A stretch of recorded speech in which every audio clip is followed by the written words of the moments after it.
going on, everybody? Welcome back to a weekly gaming news show, the podcast where seasoned console playing veterans come together and talk about and discuss the news when it comes to gaming for the week.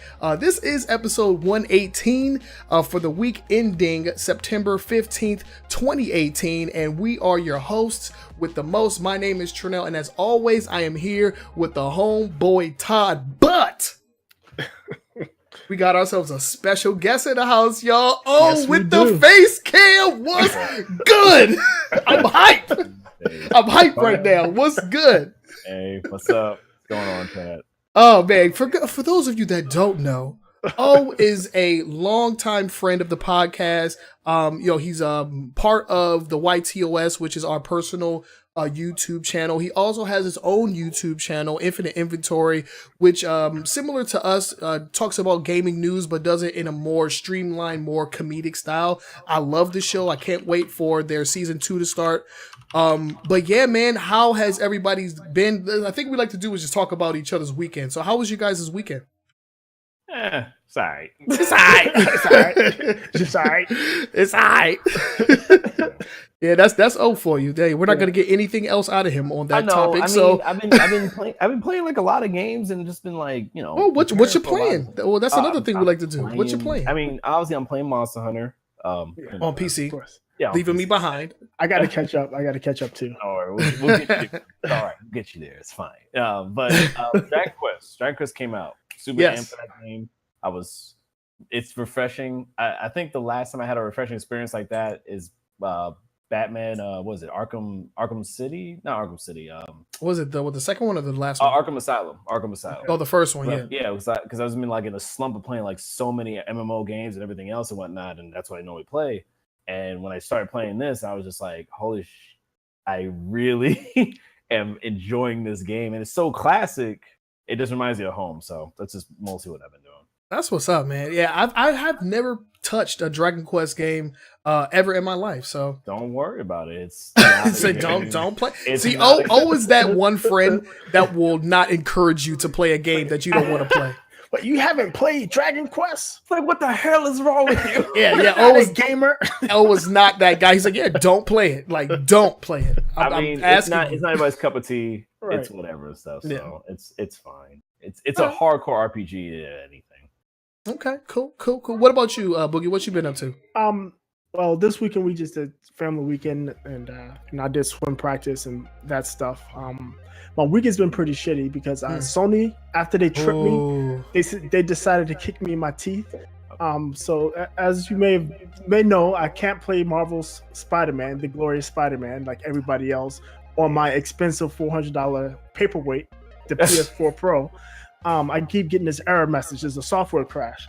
So I finally broke down and called Sony, and it was like, yeah, it's a software issue. You have to send it into and send us 152. Mm-hmm. Wow. 152 to fix an issue that you didn't cause? $150, for a software issue that's apparently, it seems like they know what the issue is, but they're still going to charge me.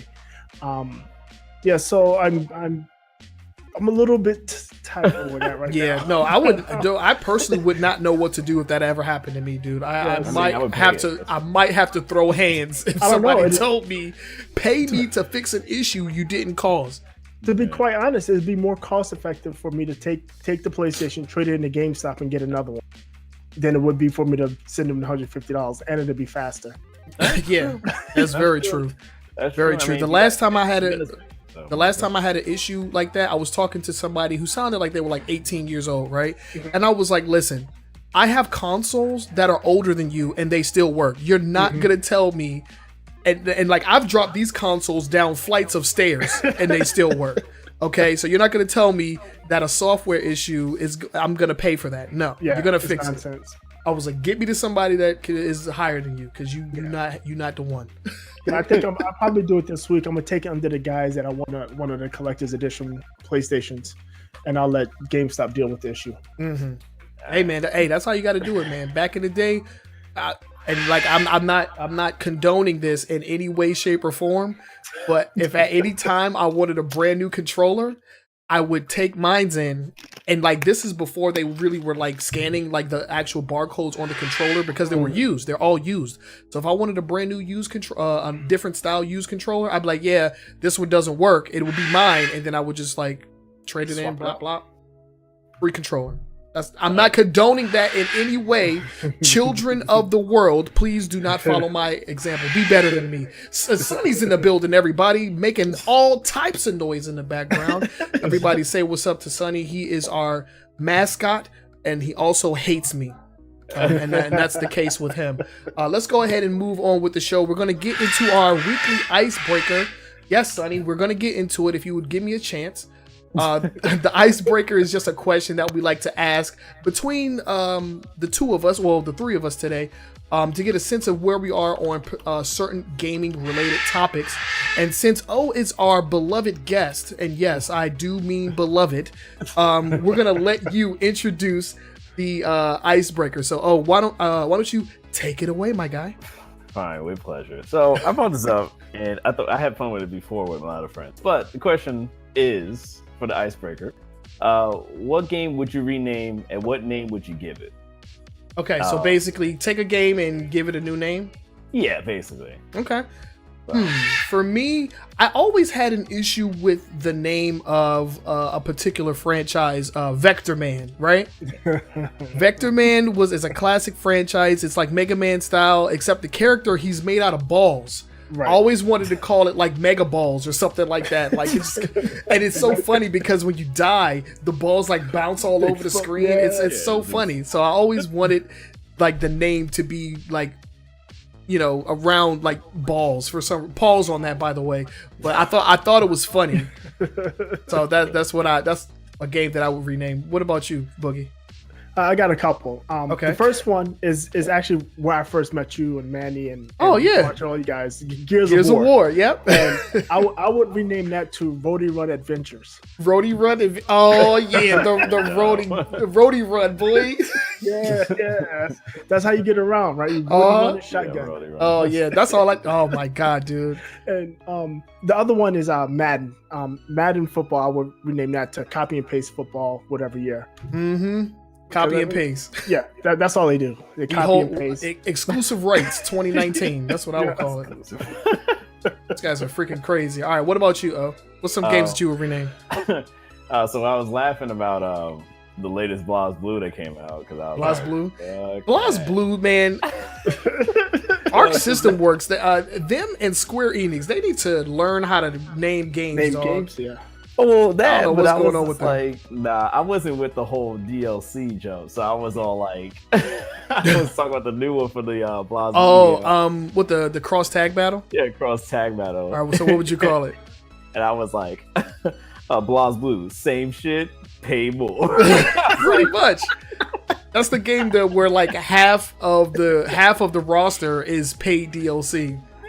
Yeah, and they thought they were being like forward with people by telling them in advance, like, "Hey guys, you like the cast that you see? Well, the other half you're gonna have to pay for. Get ready." Like, wasn't nobody down for that? That was the worst decision ever. Like 20 extra characters, and they all pay DLC. I was like, that's like two other games. yeah, that's like a sequel game, and then the crossover between those two games. Like, nah, I'm good. Shout out to our live chat. Maury Jen is in the house. We also have Garchomp and a few others joining us on Twitch. We are also live on Facebook, but I don't want to call those guys out because that's like their actual names. I always feel weird calling people by their government names online. We got Gunsmith and we got Komut that's over in on Facebook chat. Thank you guys. Thank you guys very much for joining us. We always appreciate the attendance in our live chat. And if you want to ask us questions, especially if you want to ask questions, this is your opportunity. Use the hashtag #AskAWGNS in chat, and we'll answer your questions live during the stream. If we get enough time. So speaking of time, I don't want to ramble on too long. Because I just love talking to O, and I could talk to this guy forever. But we're going to go ahead and jump into the quick hits, and these are short stories, short news stories that don't necessarily deserve a deep dive, but we're probably going to give them one anyway. This week we have 3 stories out of our quick hit sections, and I will let Boogie introduce the first one because this one's actually pretty interesting and something that I may be looking forward to. So Boogie, why don't you take it away? So SNK has decided to dust off Samurai Shodown. Samurai Shodown. This is what, the 25th year, because it originally debuted in 1993, right? That's the first Samurai Shodown game. So 25 years later, we get a new Samurai Shodown. It's going to be exclusive to PC and PS4, unfortunately. Ooh, so similar to Street Fighter V. Street Fighter V, right? Is it the same case? Did Street Fighter get some money? I'm sorry. Did this game get some money thrown at him? I'm sure Sony threw some money at it. That's why they won't play, because they spend all their money to secure exclusives. Right. It's good. But I'm pretty sure they threw some money in SNK for this. There's no reason for them to not bring the game out on all platforms unless they have some kind of monetary reason. Yeah. I mean, I'm not the biggest fan of Samurai Shodown, but I am a fan of its legacy. A lot of the characters have been featured in crossover games like the SNK versus Capcom, and of course King of Fighters, which is a multi-platform game. But this is pretty monumental for the fighting game community, just because Samurai Shodown is one of those legacy games that a lot of people enjoyed back in the 90s. And it's had its rough patches. There were some more recent entries that came out last generation that definitely did not sell and definitely did not perform well, if you ask a lot of people. What are your thoughts on Samurai Shodown Reboot? What are your thoughts on it? I remember playing Samurai Shodown like at this place called The Wiz, which was like an old like. Oh yeah, you grew up in New York. Yeah. Yeah, see, there we go. Nobody beat The Wiz. We know The Wiz. Yeah, but like, you know, they shut down, and I think that's still the best story for me for like anything to get. Anyway, besides the point, I remember playing that game, and then I remember renting it over and over again when I got Pokemon Stadium and other stuff.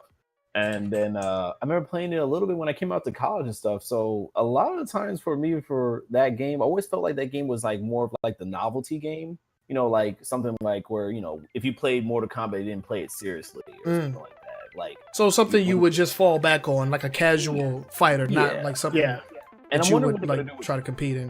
Like, I don't know if they're gonna do. I don't think they're gonna. I don't know if SNK is gonna try and go into competitive game or whatever, because this game is more like, oh man, you slash somebody and it's like, and that was like the appeals. Like when you hit somebody, you're like, dang. Yeah, it was the visuals, definitely the visuals, right? It was definitely kind of. So I don't know. Like for me, I was excited. I was like, oh wow, they're bringing it back. It was kind of like that, not like, oh dang, I'm bringing it back. I can't wait to buy it. It was more like, dang, I'm bringing it back. All right, we'll see how that goes. Yeah, we'll see how it goes. I mean, I would expect for them to take it serious. I mean, damn near every competitive video game that comes out is has its own like esports series and wants to be featured at Evo and all that. So but it all depends on how the community embraces it. If it's embraced by the community, if it's a solid game, I see this appearing at the very next Evo that it's that comes out after the game comes out. That's just what I think though. But pretty decent announcement. The trailer looks nice. It's running on the Unreal 4 engine, or the Unreal engine. So I mean, it looks good. Looks really good. Next in our quick hits, we have news coming out of AMD, which is a pretty interesting. And Todd, I definitely want you to talk about it because you're the computer expert. Yeah. You just built your PC. Well, built his PC too. Oh, I'm not recently. Smart. Don't even look at me. Don't even do that. Like I know how to do it, but Todd probably knows exactly. Wait, no. So we'll let you tackle this one. What's going on with AMD? Well, it's just that the CEO, her name is Lisa Su.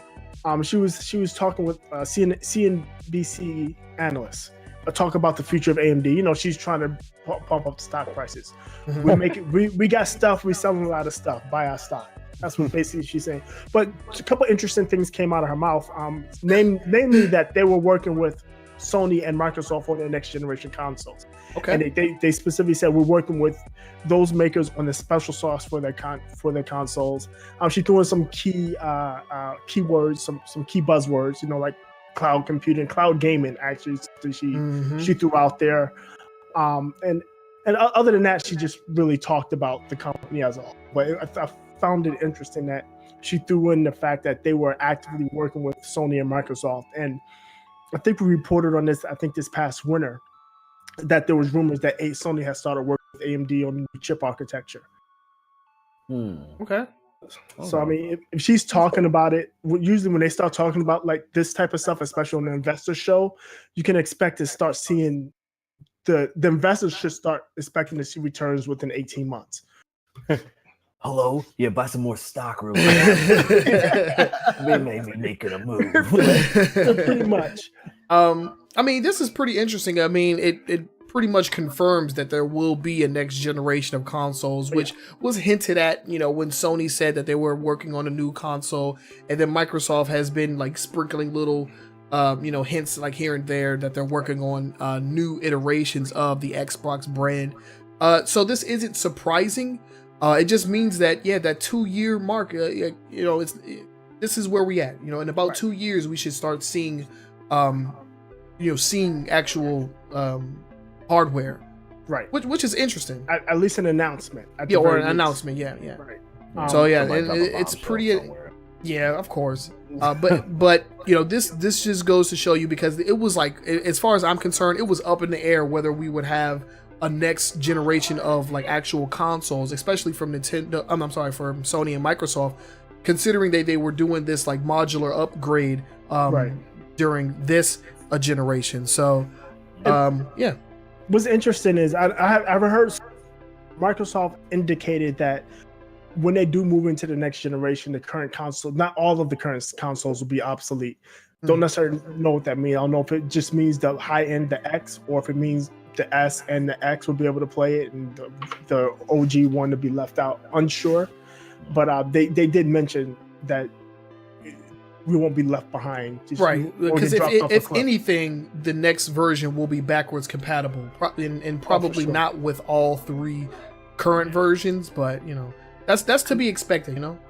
But we'll have to wait and see. A lot of the problems right now is like where it's a hard sell to try to do a modular upgrade to a consumer, especially when you're talking about like, all right, about the Xbox, Xbox One or whatever. Now you're like, well, here's this new one coming out, or I have a PlayStation 4. Well, here's the Pro coming out or whatever, and it's like, so what's different? Well, it's a little bit of slight upgrade. Don't necessarily need to do it, but Microsoft actually had some balls to say that to consumers. It's like, if you don't have a 4K TV, then just like don't buy it. It's like it's not need. They had some balls for saying that, dude. But you know what? I'd rather that than what Sony did come out. So you get a PS4 Pro, and if you don't have a 4K TV, you still see some improvements. And the problem is the improvements you see on the standard high definition TV. I mean, it's not that huge. It's not worth getting an entirely new PS4. It's not worth $400. Yeah. Yeah. So I mean, that's the thing where he comes out with a new console that we're talking about is like, sooner or later, maybe they're thinking now because the modular upgrades are really a hard sell consumers, which I kind of thought anyway and whatnot, because it's hard sell for me. Like, I have a PlayStation 4, but I want a Pro, but only because like slider games a little bit different. It looks prettier, but not every single game is going to be like up-res or some stuff like that. Right. Exactly. Right. And Microsoft has been going out of their way to like go back to like, high-end games and actually give them the 4K treatment. And, I've appreciated that as well, even though I haven't been able to take advantage of it, but it is something. They've even given some 360 games the 4K treatment. Yeah, that's what I'm talking about. Red Daddy's got 4K treatment to it. It's got upgraded. That is crazy. Yeah. That is pretty damn crazy. Yeah. And there's a couple other ones. I say Red Dead because that's the only one I have that's got the treatment. There's other games out there. I don't have those. Right. Okay. Like there's other ones, trust me. Yes, there's plenty. Quick reminder to anybody that's watching this in the chat, we do see you guys down here, so salute to you. If you want to ask us questions, you want to get our opinion on anything, use the hashtag AskAWGNS in the chat and we'll answer them a little later on in the show. So appreciate you guys. Keep on chatting. And let's go ahead and move on. We have one more quick hit for you guys. Let's go ahead and jump into that. And this one has to do with former Riot Games developers starting up their own brand new studio. Yeah. And this is pretty interesting. We were just talking about Riot Games in the last few episodes because of the working conditions. There supposedly were horrendous. Yeah, right. Yeah. Yeah, apparently. So two staffers or two former developers, Anthony Leong and Aiden Karabach, changed his name, he needs to change his name. Aiden. That last name is too much. But yeah, they opened a studio. They got a $2.5 million in seed investment from a venture firm from out of London, and they're out. They're looking to hire. They say they're going to be making genre-defining online games, whatever that means. What does that even mean? That's just three buzzwords stringed together. Yeah. Genre-defining. Yeah. Blow you away with his Tetris. What? Yeah, but I mean, I hope that they can foster a better environment than what they may or may not have seen at Riot Games proper, for sure. Yeah. I mean, this is good, I guess, for them. I don't know what's going on over at Riot Games. But I mean, it's always a good thing when people can go out and, just keep their work going. Hopefully they come up with some pretty good games. I'm all about new studios and new experiences. Because what are they even doing over at Riot Games? They only have the one game. That's League, right? League, yeah. Yeah, it's just like, god damn, you're gonna develop one game forever? Like, I mean, why not? You get all that money from League and what? Yeah, but what about 2 games? I mean, I just need more experiences. That's all I'm saying. You're right. It's wholeheartedly okay. So, I don't know. That's kind of scary to start as a new developer, though. Getting seeded some money and then being like, well, we don't have anything under our belt. No. Hopefully this works out. Like, no, it's definitely a risk. Not faulting those guys for that at all, but it's pretty cool. If they got seeded money, they at least have a one game idea out that company thought might be successful. So they probably have an idea. They just haven't started yet. Yeah. Okay. Still going through the preliminaries, but good luck to them. Hopefully, the games that they come out with are something that I want to play. Otherwise, I will continue doing what I've been doing and not playing those games. So let's go ahead and move on. Those were the quick hits. If you have stories that you would like to submit to us, you can do so via our social media. Links are down in the description. You can also see them down at the bottom of the screen right next to O. Do you see those down there? You see those? Oh, snap. So hit us up. We're on Facebook. We're on Twitter. You can also leave comments in the comment section below if you're watching this on YouTube.